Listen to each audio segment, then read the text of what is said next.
दोस्तों अगर आप लोग भी सोचते हो कि भाई हमेशा मेरे साथ ही ऐसा क्यों होता है, गंजेड़ी दोस्त आगे निकल जाते हैं, आप वहीं रह जाते हो, कोई काम बस होने ही वाला रहता है बट एंड में चल करके केएलपीडी हो जाता है। इन शॉर्ट बताऊं तो भाई हमेशा अगर आप लोग किस्मत को लेकर के कोसते रहते हो और लोगों की बनाई एक बहुत फेमस थियरी पर बिलीव करते हो कि भाई सारी प्रॉब्लम्स का सोल्यूशन पैसा है, तो भाई डोंट वरी, सिर्फ आप ही नहीं ऐसा बहुत सारे लोग सोचते हैं। बट आज इस वीडियो के अंदर हम लोग जिसके बारे में बात करने वाले हैं उनकी लाइफ में भी ये सारी प्रॉब्लम्स एग्जिस्ट करते हैं, बट उनकी लाइफ में ये सारी प्रॉब्लम्स एग्जिस्ट करते हैं बहुत सारा धन होने के बाद भी। जी हाँ, यहाँ पर हम लोग बात करने वाले हैं एक और स्टार किड शनाया कपूर के बारे में, जिनकी भले ही आज तक बड़ी स्क्रीन के ऊपर एक भी मूवी रिलीज नहीं हुई है, उसके बाद भी इनको आप लोगों ने बहुत बार इंटरनेट के ऊपर स्क्रॉल करते हुए देखा होगा। कभी जिम से लेग वर्कआउट करके बाहर आते हुए, कभी बड़े बड़े सेलिब्रिटीज के साथ फोटोज खिंचाते हुए, कभी बड़े बड़े इंटरनेशनल ब्रांड्स के साथ कोलैब करते हुए, कभी टीवी के ऊपर आईपीएल में कोलकाता नाइट राइडर्स टीम को सपोर्ट करते हुए। और हाँ, ये वही बंदी है जिसके सामने आर्यन खान भी स्माइल करता है। बट बिलीव मी मेरे भाई, शनाया कपूर की लाइफ में अभी तक आप लोग जो भी अचीवमेंट देख रहे हो वो उनका गोल कभी नहीं था। इनका जो मेन मोटिव था वो एक एक्ट्रेस बनना था, बट अनफॉर्चुनेटली आज तक शनाया कपूर की एक भी फिल्म थिएटर्स तक रिलीज नहीं हुई है। और हाँ, इस वीडियो के अंदर हम लोग यही बात करने वाले हैं कि भाई कपूर खानदान के होने के बाद भी आखिर क्यों शनाया कपूर की एक भी फिल्म आप लोगों को अभी तक देखने को नहीं मिली है। और मेरे भाई वीडियो को स्टार्ट करने से पहले मैं आप लोगों को बता दूं कि अगर आप लोगों को वीडियो के अंदर कुछ भी पसंद आएगा तो प्लीज लाइक करेगा, सब्सक्राइब करेगा हमारे चैनल को, और अगर वीडियो को देखने के बाद कोई थॉट्स या फिर ओपिनियंस रह जाएंगे तो डेफिनेटली आप लोग मुझे कमेंट कर सकते हो। तो क्या कहते हो, स्टार्ट करें वीडियो को। तो भाई शनाया कपूर की फिल्मी करियर के बारे में बात करने से पहले हम लोग बात कर लेते हैं कि भाई शनाया कपूर है कौन। तो मेरे भाई यहाँ पर मैं आप लोगों को बता दूं कि भाई शनाया कपूर संजय कपूर एंड महीप कपूर की डॉटर हैं, और यहाँ पर शनाया कपूर के जो फादर हैं संजय कपूर, वो एक बॉलीवुड के बहुत ही फेमस एक्टर मिस्टर इंडिया के नाम से जाने जाने वाले अनिल कपूर के भाई हैं। और हाँ, मुझे पता है कि आप में से भी बहुत सारे लोगों को संजय कपूर एंड अनिल कपूर में डिफरेंशिएट करने में काफी प्रॉब्लम होता होगा। हाँ, ठीक वैसे ही जैसे इमरान हाशमी एंड हिमेश रेशमिया। वही अगर बात करें शनाया कपूर की मदर के बारे में, तो भाई भले ही शनाया कपूर की जो मदर है महीप कपूर, उनकी आप लोगों को एक भी फिल्म बॉलीवुड के अंदर देखने को नहीं मिली है, उसके बाद भी माना जाता है कि भाई इनकी बॉलीवुड के अंदर काफी अच्छी खासी पकड़ है। बट हाँ, शनाया की मदर महीप कपूर को आप लोगों ने दी famous lives of Bollywood wives नाम की एक वेब सीरीज के अंदर देखा होगा। वही अगर बात करें शनाया कपूर के फ्रेंड्स के बारे में, तो भाई अनन्या पांडे एंड शाहरुख खान की डॉटर सुहाना खान शनाया कपूर की बहुत अच्छी दोस्त है, बल्कि बहुत अच्छी नहीं, ये दोनों शनाया कपूर की बचपन की स्कूल फ्रेंड्स हैं। मतलब देख रहे हो, शनाया कपूर की फ्रेंड अनन्या पांडे एक के बाद एक कई सारी बॉलीवुड मूवीज को साइन कर रही है। सुहाना खान ने दी आर्कीज नाम की वेब सीरीज से अपना डेब्यू कर लिया है। इवन बहुत जल्दी उनके फादर के साथ उनकी एक मूवी भी आने वाली है। मतलब भाई शनाया कपूर की लाइफ में क्या ही चल रहा है, शकल भी अच्छी है, फैमिली बैकग्राउंड भी तगड़ा है, बड़े बड़े सेलिब्रिटीज के साथ उठना बैठना है, स्टार किड्स के बच्चे बहुत क्लोज फ्रेंड्स हैं, इनके फ्रेंड्स इनके फैमिली मेंबर एक के बाद एक धड़ाधड़ मूवी साइन कर रहे हैं। फिर से हम लोग बात कर ले अनिल कपूर की डॉटर सोनम कपूर के बारे में, जिन्होंने 22 साल की एज में सावरिया मूवी के साथ अपना डेब्यू किया था। आलिया भट्ट ने 19 साल की एज में student of the year movie से अपना डेब्यू किया था। सुहाना खान थोड़ा सा लेट हो गई, 23 साल की उम्र में दी आर्कीज नाम की वेब सीरीज के साथ अपना डेब्यू कर लिया है। वहीं अगर बात करें इनकी क्लोजेस्ट फ्रेंड अनन्या पांडे के बारे में, तो भैया अनन्या पांडे ने तो 18 साल की एज में student of the year movie से अपना फिल्मी करियर शुरू कर लिया था। बट शनाया कपूर की मूवीज का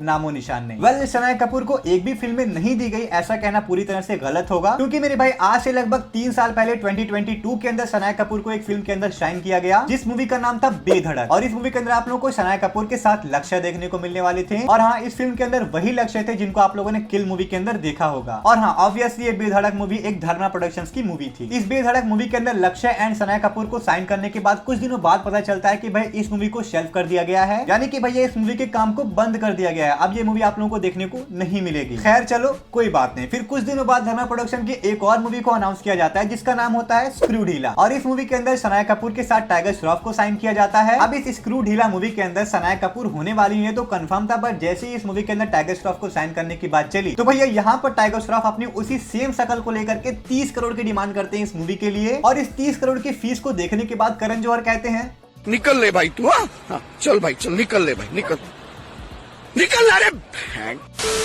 यानी कि हाँ, कह सकते हो कि भाई एक बार फिर से शनाया कपूर को एक फिल्म मिलते मिलते रह गई। अब यहाँ पर जब शनाया कपूर की दाल बॉलीवुड के अंदर नहीं गलती है तो उनको एक साउथ की मूवी ऑफर की जाती है जिसका नाम होता है वृषभा। और इस मूवी के अंदर शनाया कपूर आप लोगों को मोहनलाल सर के साथ देखने को मिलने वाली थी, बट फिर कुछ दिनों बाद पता चलता है कि भाई इस मूवी को भी शेल्फ कर दिया गया। वेल, इस वृषभा मूवी के सेल्फ होने का रीजन बजट इशू बताया जा रहा था। 2022 के अंदर इस मूवी को अनाउंस किया गया था, और ये मूवी भी एक ऐसी मूवी बनती है जिसके अंदर शनाया कपूर को साइन तो किया गया था बट कभी रिलीज नहीं हुई। बट शायद से आप में से कुछ लोगों को पता होगा कि भाई यहाँ पर एक बंदा है जो कि अपने प्रोडक्शन हाउस के थ्रू नेपो किड्स को लॉन्च करने का ठेका ले रखा है। जी हाँ, यहाँ पर हम लोग बात कर रहे हैं दी फेमस दी ओजी गाय करण जौहर के बारे में, जिन्होंने आलिया भट्ट, अनन्या पांडे, सोनम कपूर, जानवी कपूर, मतलब है इन्होंने इतने नेपो किड्स को लॉन्च किया जिनको उंगलियों पे गिन पाना भी काफी मुश्किल है। इतने सारे नेपो किड्स को लॉन्च करने के बाद भी आखिर क्यों करण जौहर शनाया कपूर को लॉन्च नहीं कर पा रहे थे? इसके पीछे एक बहुत ही सिंपल सा रीजन था, वो था भाई धर्मा प्रोडक्शन। अगर आप लोग पास्ट में जाकर के धर्मा प्रोडक्शंस की कुछ मूवीज को देखोगे तो आप लोगों को रियलाइज होगा कि भाई इनकी जो हालत है वो कुछ खास अच्छी नहीं चल रही है। अगर 10 मूवीज ये लोग रिलीज कर रहे हैं तो उनमें से 7 मूवीज बहुत बुरी तरह से फ्लॉप जा रही हैं या फिर बहुत थोड़ा मोड़ा कलेक्शन करके अपना सिर्फ बजट रिकवर करने का काम कर रही हैं। गोविंदा मेरा नाम, जुग जुग जियो, सेल्फी,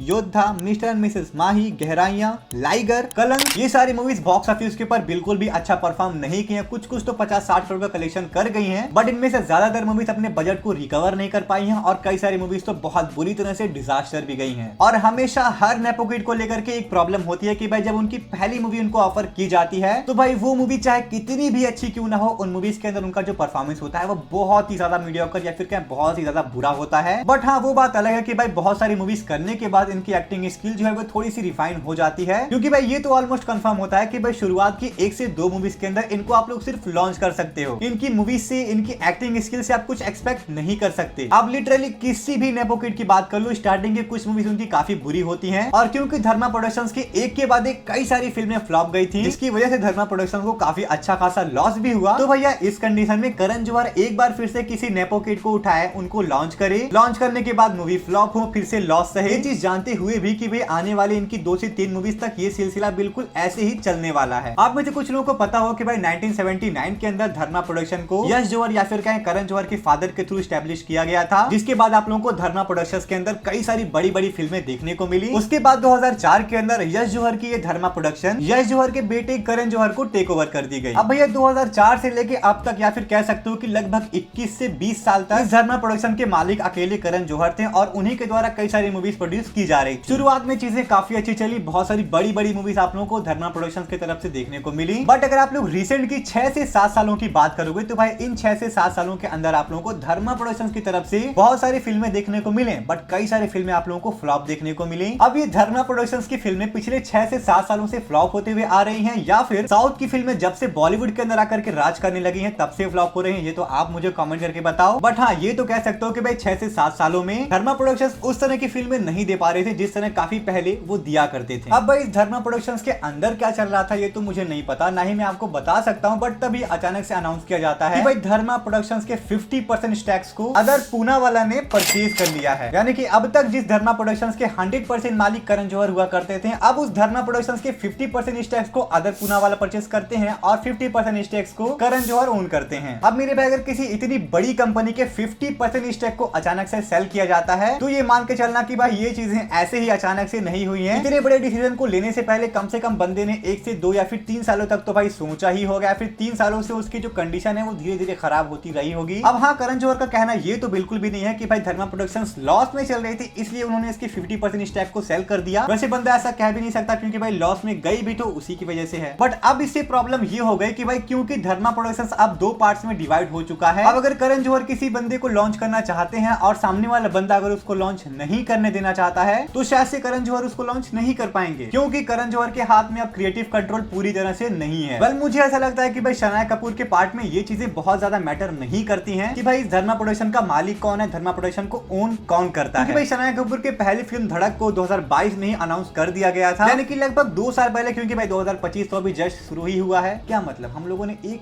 महीना बर्बाद कर दिया। वेल जैसा कि मैंने आप लोगों से कहा कि भाई शनाया कपूर के केस में ये बहुत ज्यादा मैटर नहीं करता है कि भाई इस धर्मा प्रोडक्शन का मालिक कौन है, बल्कि इनके केस में वो पहला वाला फैक्टर ज्यादा मैटर करता है कि भाई धर्मा प्रोडक्शंस ऑलरेडी बहुत सारी मूवीज को फ्लॉप दे चुकी थी। धर्मा प्रोडक्शंस ऑलरेडी काफी लॉस में चल रहा था, जिसकी वजह से वो लोग शनाया कपूर को लॉन्च करने का रिस्क नहीं लेना चाहते थे। यानी कि भैया धर्मा प्रोडक्शंस तो शनाया कपूर को लॉन्च करने से रहे, क्योंकि भैया जब शनाया कपूर लॉन्च होने वाले रहती हैं तो भैया मूवी शेल्फ कर दी जाती है। 50 रुपए का एक्टर 30 करोड़ की डिमांड करता है, मूवी के अंदर बजट का इशू आ जाता है। बट अगर आप लोग शनाया कपूर के पतले से लेग एंड क्यूट से फेस को बड़ी स्क्रीन पे देखने के लिए बहुत ज्यादा एक्साइटेड हो तो यहाँ पर मैं आप लोगों को बता दूं कि भाई शनाया कपूर की पहली अपकमिंग फिल्म की शूटिंग कंप्लीट हो चुकी है। मूवी का नाम होने वाला है आंखों की गुस्ताखियां। और हाँ, ये मूवी आप लोगों को धर्मा प्रोडक्शंस की तरफ से देखने को नहीं मिलेगी। कोई मिनी फिल्म नाम के प्रोडक्शन हाउस है जिसकी तरफ से आप लोगों को ये मूवी देखने को मिलेगी। वेल हाँ, एक और फन फैक्ट मैं आप लोगों को बताना चाहूंगा कि भाई शनाया कपूर के आंखों की गुस्ताखियां मूवी को शूट करने के बाद जो इस मूवी के अंदर एक्टर होने वाले हैं विक्रांत मासी, वो अनाउंस करते हैं कि भाई उन्होंने एक्टिंग ही छोड़ दी है। वेल मेरे भाई सोच करके देखो कि अगर विक्रांत मासी इस डिसीजन को मूवी के शूटिंग के बीच में ही लेते तो क्या होता। शनाया कपूर की एक और फिल्म आती जो कि कभी कंप्लीट नहीं हो पाती, ना ही कभी रिलीज हो पाती। बट हाँ, जैसे कि मैंने आप लोगों को बताया कि भाई शनाया कपूर की आंखों की गुस्ताखियां मूवी शूटिंग कंप्लीट हो चुकी है। अब ये मूवी बड़े पर्दे या फिर छोटे पर्दे पर रिलीज होगी ये तो मुझे नहीं पता, ना ही इसको ऑफिशियली शायद अभी तक कंफर्म किया गया है। अगर आपको पता है तो आप मुझे कमेंट करके बता सकते हो। बाकी यहाँ मुझे पूरी उम्मीद है कि भाई वीडियो को देखने के बाद आपको आइडिया लग गया होगा कि भाई शनाया कपूर की एक भी फिल्म अभी तक आप लोगों को थिएटर्स के अंदर देखने को क्यों नहीं मिली, और शनाया कपूर की पहली फिल्म आपको कौन सी देखने को मिलने वाली है, इसके बारे में भी हम लोगों ने बात कर लिया। पर हाँ, अगर आप लोगों को वीडियो पसंद आया होगा तो प्लीज लाइक करेगा, सब्सक्राइब करेगा हमारे चैनल को। चौथी बार मैंने बोल दिया। और हाँ, अगर अभी तक नहीं किया, चलते हैं मिलेंगे नेक्स्ट वीडियो के अंदर।